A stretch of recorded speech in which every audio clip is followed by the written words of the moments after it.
chamo agora o Fernando César, que está no Largo da Carioca, no meio da festança. Oi, Fernando. Tem bolo?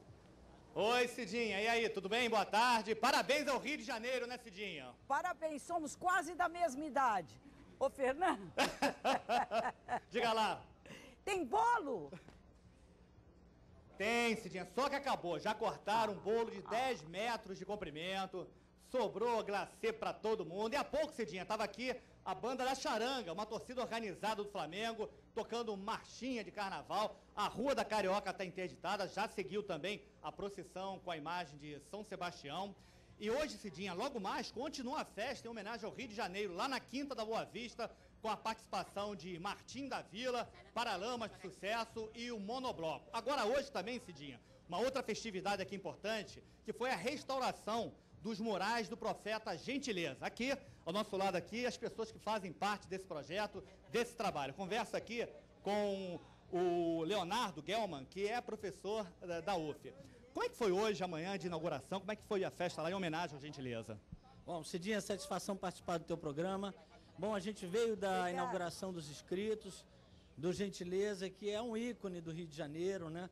Um grande personagem da cidade. Então eu estou aqui do lado do Dado Amaral, que é poeta, cineasta, também integrante do projeto, e da Antônia Datrino, que é filha do Profeta Gentileza, que ela pode também te falar um pouco como era o Gentileza como pai, né? Então, para a gente é uma satisfação estar aqui no teu programa, nesse dia de comemoração do aniversário do Rio, estamos aqui. Como é que foi essa restauração? Olha, a restauração foi um processo de 10 meses, basicamente para reavivar aquela escritura dele. Não havia pichação, porque as pessoas respeitam muito o trabalho dele, mas muita poluição, muita corrosão, então o livro estava muito apagado. E esse trabalho, de alguma forma, recuperou esse livro urbano de ensinamentos para a cidade e a mensagem de gentileza que o Rio precisa.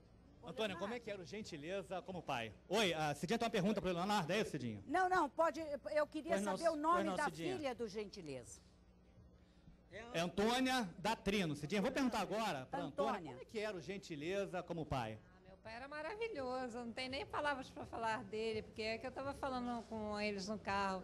Meu pai era aquele pai que a gente acordava. Antes de ser profeta, ele sempre foi uma pessoa especial, porque a casa da gente vivia cheia de pessoas, ele queria pessoas reunidas, e é aquele pai que levantava de manhã, dava uma colher de mel para os filhos, levava para a padaria. Tinha ideia da importância desse trabalho, dessa cultura que o Gentileza deixou para o Rio de Janeiro? Você tinha essa ideia?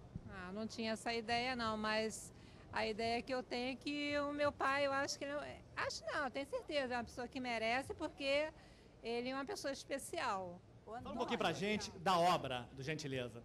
Bom, a obra do Gentileza é uma obra maravilhosa, que ele levou 35 anos construindo. Quer dizer, desde que ele recebeu a missão dele, em 1961, que ele começou a missão dele, ele nunca mais deixou de pregar a gentileza, escrever mensagens nas pilastras, nas passarelas e divulgar a máxima que ele mesmo criou, chamada gentileza gera gentileza. Quer dizer, Como é que isso é um princípio, gentileza gera gentileza, que se a gente aplica na vida da gente, isso aí se espalha. Fernando, Né? Vou pedir uma pergunta aqui pro Leonardo, que está aqui com uma camisa, olha só.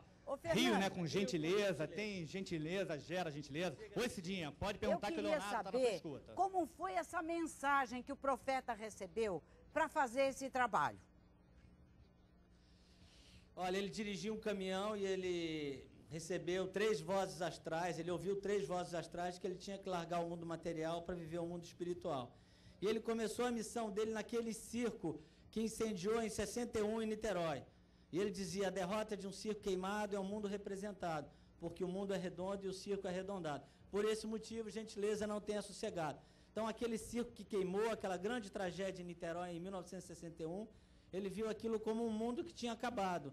E ele foi lá, transformou aquele local queimado num jardim, e ali começou o Profeta Gentileza. Depois ele andou por Rio e Niterói, viajou o Brasil inteiro, e posteriormente deixou nessas pilastras dos viadutos esse livro urbano de ensinamentos, que é um legado maravilhoso para o Rio de Janeiro, uma obra que a gente tem que divulgar, cuidar, preservar e colocar realmente no dia a dia da gente. E Leonardo, como é que ele vivia? E é patrimônio do município tombado. Como é que ele vivia? Como é que ele se sustentava? Olha, ele não aceitava dinheiro. Ele dizia, é mais fácil um burro criar asa voado que um centavo de alguém aceitar. Então, a gentileza viajava na carona, né? Ele pregava contra o capeta capital, capitalismo, né? Que para ele cegava a humanidade, levava a humanidade para o abismo. Capeta vem de origem capital, faz o diabo, o demônio imaginal. Então ele aponta para um outro princípio, Cidinha, de relações, né? Que é a reciprocidade, da gentileza gera gentileza, e não esse mundo da grana que manda em tudo e governa tudo. Segundo o profeta, transforma todo mundo em lobo, querendo engolir lobo. Que coisa maravilhosa, né? Olha, foi muito bem lembrado. Isso tudo vem da cultura popular, da sabedoria da cultura popular. Isso é que a gente tem que valorizar também. Não é um intelectual, um pensador, né? Ele é um pensador, sim, mas ele vem da matriz da cultura popular brasileira, um homem que veio da terra, né, do interior de São Paulo, e chegou na cidade grande e se deparou com a selva de pedra e com a indiferença social, com o egoísmo, e lançou uma mensagem que era uma alternativa para tudo isso. Segundo ele, tudo aquilo que a gente tinha se esquecido, que é o princípio gentileza. Obrigada, Leonardo. Olha, tá de parabéns a produção, tá vendo? Eu só reclamo, mas hoje está de parabéns a produção por ter trazido o Leonardo, a Antônia, filha do profeta, para conversar com a gente. Nada mais bonito para o Rio de Janeiro do que o profeta Gentileza. Ele é fantástico, porque ele vive em todos nós, às vezes um pouco adormecido. Nós que atropelamos todo mundo, que passamos por cima, que buzinamos, que ficamos histéricos por coisas poucas, e ele pregando. Gentileza gera gentileza. Na favela Mandela de Pedra, no complexo de Manguinhos, uma moradora que é cadeirante, ontem nós vimos aquela sujeira, aquela imundície. Você imagina enfrentar essa vida numa cadeira de rodas. Ela, além de enfrentar as dificuldades normais de quem é cadeirante, é obrigada a conviver com os problemas da favela por causa do descaso das autoridades. A reportagem é do Fernando César. Vamos ver. Na favela já aconteceram vários incêndios e não é difícil descobrir o porquê. Nós estamos aqui num barraco, na verdade uma espécie de acampamento, porque não tem porta, não tem janela.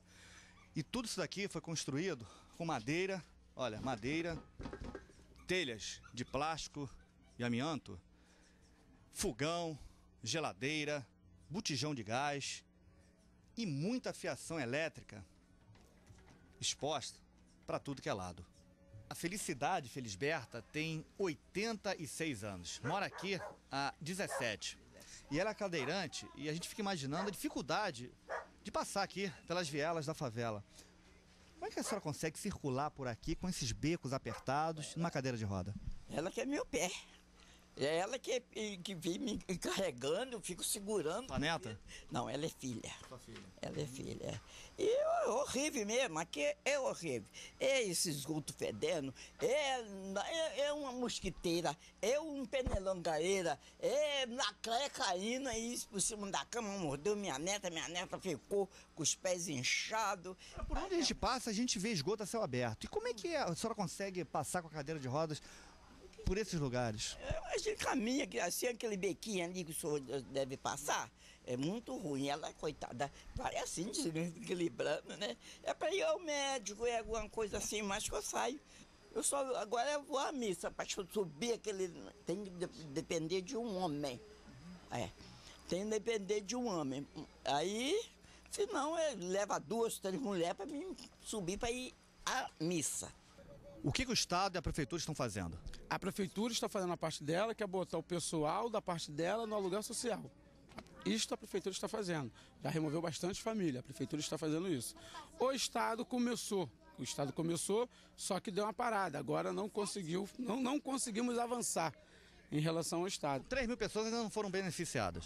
Não, ainda não foram beneficiadas. Daqui de dentro não.